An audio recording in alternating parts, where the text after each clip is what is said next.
আজি মাছৰ ৰেচিপি এটা লৈ আহিছোঁ আৰু এই মাছৰ ৰেচিপিটো মই গোটা পিঁয়াজ আৰু বিলাহী ব্যৱহাৰ কৰি বনাইছোঁ আৰু গোটা পিঁয়াজকেইটা যে এনেধৰণে দিলে কিমান সোৱাদ লগা হয় আৰু আপোনালোকে বাৰু এনেকৈ খাই ভাল পায়নে?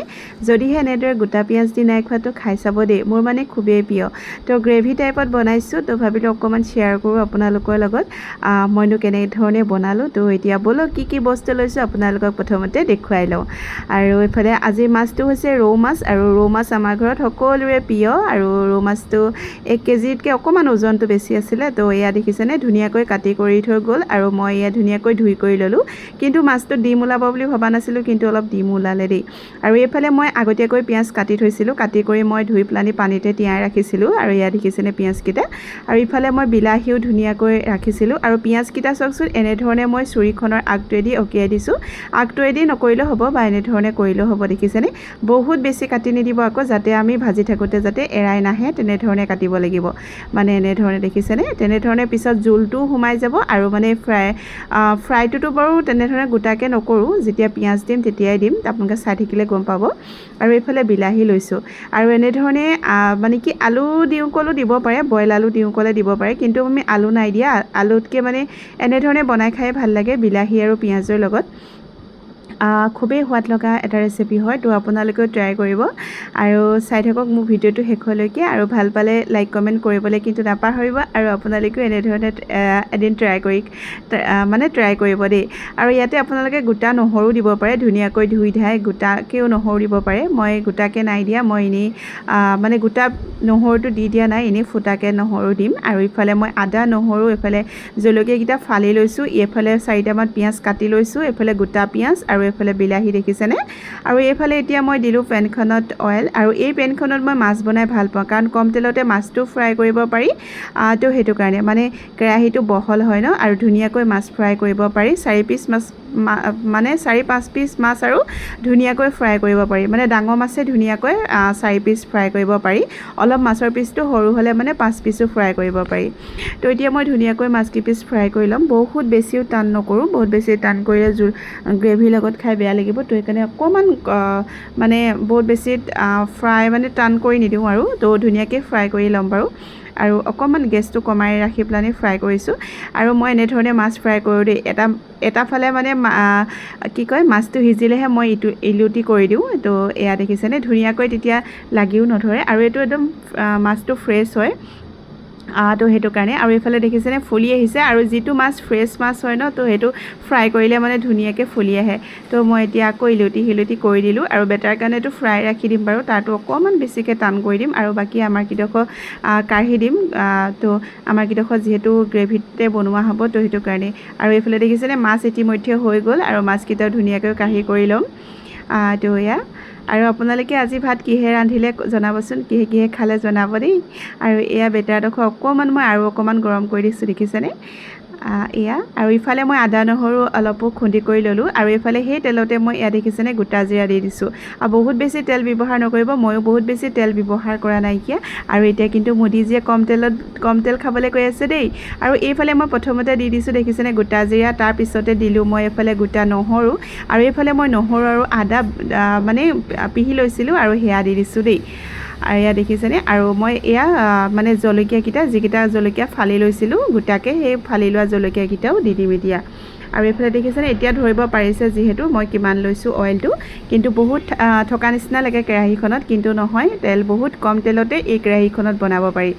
আৰু দেখিছেনে এতিয়া মই কুটি ৰখা পিঁয়াজ দিলোঁ, কুটি ৰখা পিঁয়াজখিনি দিয়াৰ পিছতে আকৌ গোটা পিঁয়াজকেইটাও দি দিম এতিয়া দেই।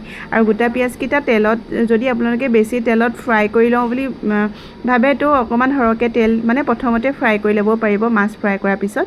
মই কিন্তু নাই কৰা ফ্ৰাই, মই বেছি তেল নাখাওঁ আৰু মানে একেবাৰে তেল খোৱাটো কমাই দিছোঁ। আজিতো অকণমানতো তেলটো খোৱাটো হ'বই। এফালে হালধি দি দিছোঁ দেখিছেনে। আৰু এতিয়া মই নিমখ নিদিওঁ, বিলাহী দিয়াৰ পিছতহে নিমখ দিম। আৰু এতিয়া মই ধুনীয়াকৈ লৰাই কৰি অকণমান সময় মানে ঢাকোন দিম, ঢাকোন দিয়াৰ পিছত আকৌ বিলাহী দিম, বিলাহী দিয়াৰ পিছত নিমখ দিম। খুব মানে সোনকালে সহজতে হোৱা এটা ৰেচিপি হয়, বহুত টাইম নালাগে এইটো বনাওঁতে, বহুত সোনকালে হৈ যায়। আৰু বিলাহীটো যেতিয়া আমি দিম তেতিয়া বিলাহীও গলি আহিব, এইফালে পিঁয়াজো মানে ধুনীয়াকৈ হৈ আহিব।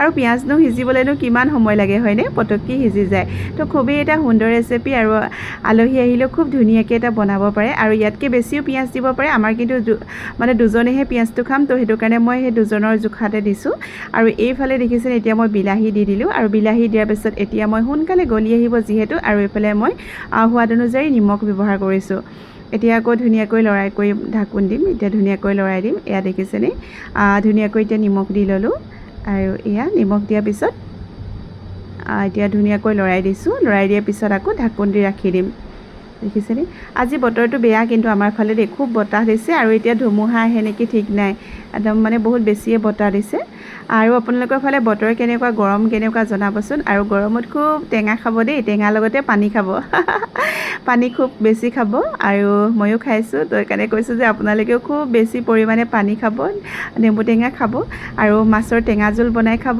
আৰু দালি বনালেও টেঙা দালি বনাই খাব দেই আৰু এইফালে দেখিছেনে আকৌ মই এনেদৰে ঢাকোন দিলোঁ এতিয়া কি ধুনীয়াকৈ গলি আহিছে দেখিছেনে আৰু অকণমান গলিবলৈ দিম পূৰা ধুনীয়াকৈ আৰু অকণমান গলি আহিব এইফালে পিঁয়াজো খুব ধুনীয়াকৈ মানে সিজি আহিব আৰু খুব মানে বতাহ দিছে দেই আজি কিবা ক'ৰবাত অঘটন ঘটাই বুলিহে ভয় হৈছে খুব বেছিকৈ মানে আজি বতাহ দিছে তো এইফালে দেখিছেনে ধুনীয়াকৈ এয়া গলি আহিছে পিঁয়াজ ডাঙৰকৈ কাটি দিয়া পিঁয়াজো গলি আহিছে এইফালে গোটা পিঁয়াজো ধুনীয়াকৈ গলি আহিছে আৰু এয়া এতিয়া আকৌ মই ঢাকোন দি ৰাখি দিম ঢাকোন দি ৰখাৰ পিছত যেতিয়া একেবাৰে গলি আহিব তেতিয়া মই গৰম পানী ব্যৱহাৰ কৰিম ইয়াতে আৰু এইফালে মই পানী উতলাই ৰখাই আছিলে আৰু এইফালে মই এতিয়া ঘৰতে নিজে পিচি লোৱা এইফালে গোটা জিৰা গোটা ধনিয়া গুড়ি অকণমান দি দিছোঁ দেই আৰু তাতে শুকান জলকীয়া গুড়িও আছে আৰু এয়া মই মছলা নিজে বনাই লোৱা হয় গোটা জিৰা পাঁচফোৰণ আৰু ধনিয়া আৰু লগতে শুকান জলকীয়া তো তাৰে মই অকণমান দি দিছোঁ বহুত বেছিও দিয়া নাই আৰু যদি আপোনালোকে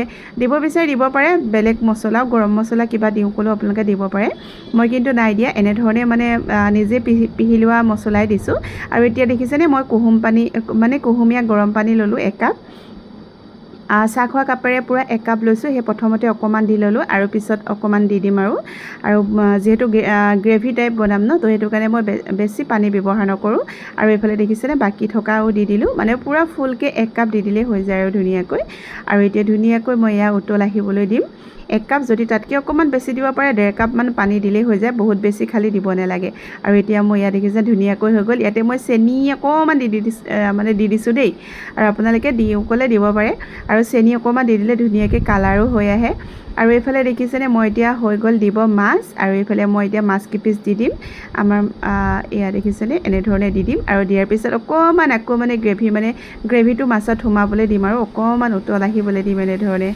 এয়া দেখিছেনে আৰু গৰম ভাতৰ লগত একদম খাবা আৰু খুব টেষ্টি খুবেই সোৱাদ লগা হয় এইকণ ৰেচিপি তো আপোনালোকে এদিন বনাই খাব দেই এনেধৰণে পিঁয়াজ দি আৰু লগতে নহৰু দুটামানো দি দিব যদি আপোনালোকে নহৰু খাই ভাল পায় নহয় গোটাকৈ নহৰু দি দিব আৰু এয়া দেখিছেনে এতিয়া মই আকৌ অকণমান দেৰি ঢাকোন দি ৰাখিলোঁ তাৰপিছতে এয়া দেখিছেনে এতিয়া মই একদম শেষত ধনিয়া দি দিছোঁ আৰু এয়া ধনিয়া মোৰ কিন্তু নিজৰ বাৰীৰে হয় দেই বাৰীৰে দুজোপামান ধনিয়া আছিলেগৈ এয়া মই এনেধৰণে ধনিয়া দি দিলোঁ আৰু ধনিয়া দিয়াৰ পিছত মানে কি ধুনীয়া একদম সুগন্ধি ওলাইছে নহয় আৰু এইফালে নিজে ঘৰতে পিহি লোৱা মছলাও দিয়া আছে খুব ধুনীয়া আহিছে একদম চটপটা অকণ জ্বলা টাইপতো বনাইছিলোঁ সেইকাৰণে মই শুকান জলকীয়া গুড়িও অলপ দি দিলোঁ মানে মছলাতে আছিলে শুকান জলকীয়া গোটা জিৰা গোটা ধনিয়া সকলোখিনি একেলগতে পিহি ৰাখিছোঁ তো তাৰে এচামুচ দি দিলোঁ খুব ধুনীয়া সুগন্ধি আহিছে আৰু এতিয়া একদম ধনিয়া দি দিলোঁ আৰু এইফালে এতিয়া মই দেখিছেনে মোৰ ৰেডি হৈ গ'ল আৰু এইফালে কি ধুনীয়াকৈ দেখিছেনে পিঁয়াজকেইটা সিজি আহিলে আৰু এইফালে এতিয়া যিহেতু হৈ গ'ল আৰু এতিয়া মই